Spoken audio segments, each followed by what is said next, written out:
Živijo, tukaj Valentin. Govoril bom o etičnem vodenju in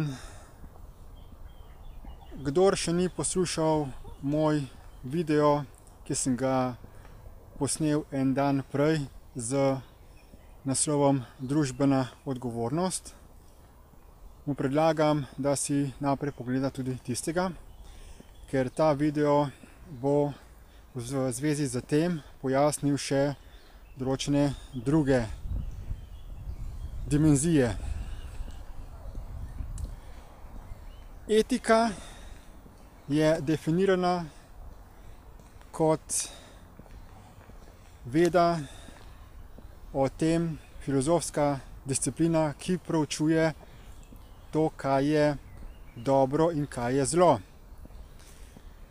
Da bi potem se seveda ljudje o tem poučili, da bi vedeli, kaj je dobro in da bi počeli dobro in da bi se izogibali tistemu, kar je zlo, da ne bi počeli zlih dejanj. No, taka definicija, torej polarna definicija, kaj je dobro in kaj je zlo ali kaj je slabo, je zelo delikatna oziroma omejujoča, kajti to, kaj je dobro, je lahko v nekem določenem času ali na določenem mestu za nekoga dobro, za nekoga pa slabo oziroma zlo. Če torej dojemamo svet samo iz naše lastne osebne perspektive, potem bomo zelo težko ugotovili, kdaj počnemo dobro, kdaj pa zlo. In to je zato, ker ljudje smo bitja z izjemno nizko stopnjo zavedanja v primerjavi z ostalimi živimi bitji na tem svetu. Druga živa bitja, recimo živali, imajo veliko večje zavedanje kot ljudje. Vzrok je v tem, da živali niso ujete v oziroma umsko-zavestni sistem, tako kot smo to ljudje. Ljudje smo samo približno 1% integrirani z lastnim fizičnim telesom, pretežno pa bivamo v umu, ki je energetski sistem, neka paralelna, virtualna iluzija, ki poskuša posnemati fizični svet. Je nek energetski duplikat fizične realnosti. Vendar pa v umu ne moremo dojeti popolnoma celotne fizične realnosti in njenih zakonitosti ter tudi posledic določenega dejanja na ta fizični svet. Zato, če ljudje sami iz svoje lastne perspektive poskušamo dojeti, kaj so posledice naših dejanj in ali so potem ta dejanja dobra, torej da drugim živim bitjem koristimo, ali pa so zlobna, torej da drugim živim bitjem škodujemo. Tega iz lastne perspektive ne moremo dojeti. Zato je gospod Bernard Pullman pred 30 leti začel raziskovati, kaj je tisto, kar človeka naredi nezmožnega dojemanja realnosti in kako lahko ta moteči dejavnik odpravimo. Kako lahko ljudje pridemo do polnega zavedanja, kaj so posledice naših dejanj.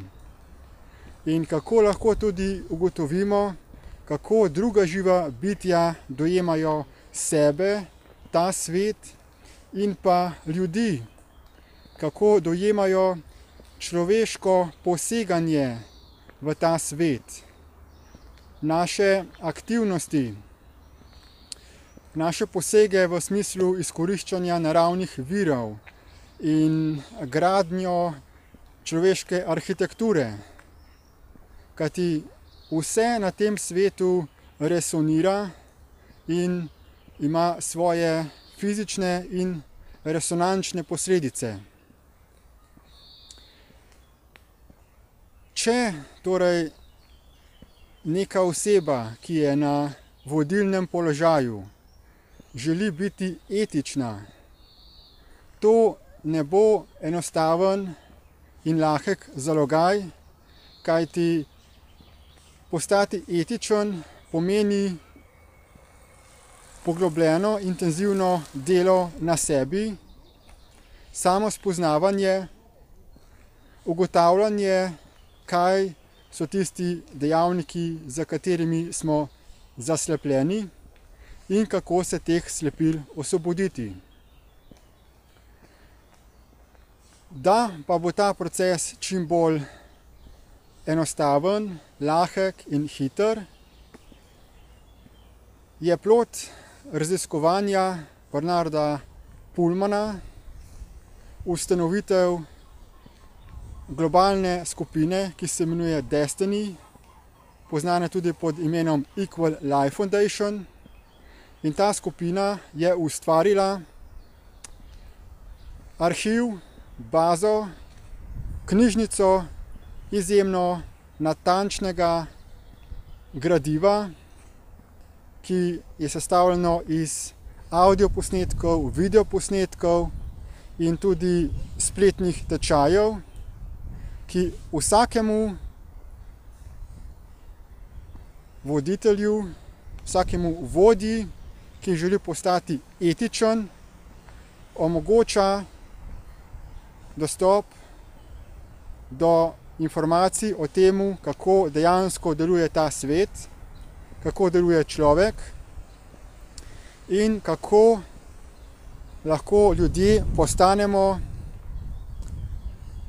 bitja z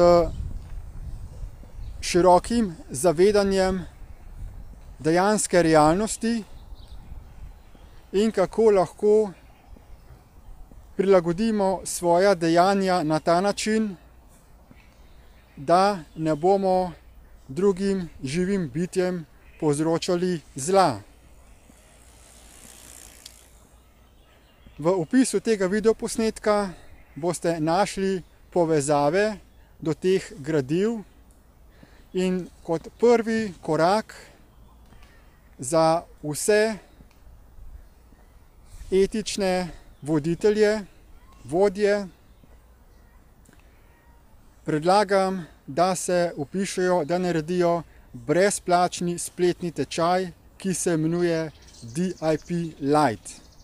To je lahki, uvodni, brezplačni tečaj iz serije tečajev, ki se imenujejo Destiny AI Process.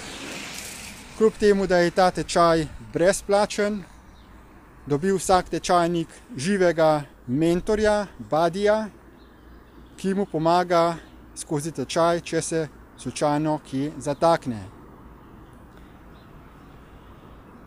Etični vodje se torej ne morejo izogniti tega, da gredo skozi radikalni proces osebne preobrazbe in ozaveščanja ter odstranjevanja vseh škodljivih oziroma zlobnih miselnih ter vedenjskih vzorcev. Predlagam, da se vas čim več vključi v ta proces izboljševanja samega sebe, da bomo povzročali ljudje čim več resničnega dobrega na tem svetu. Hvala lepa za posluh in nasvidenje.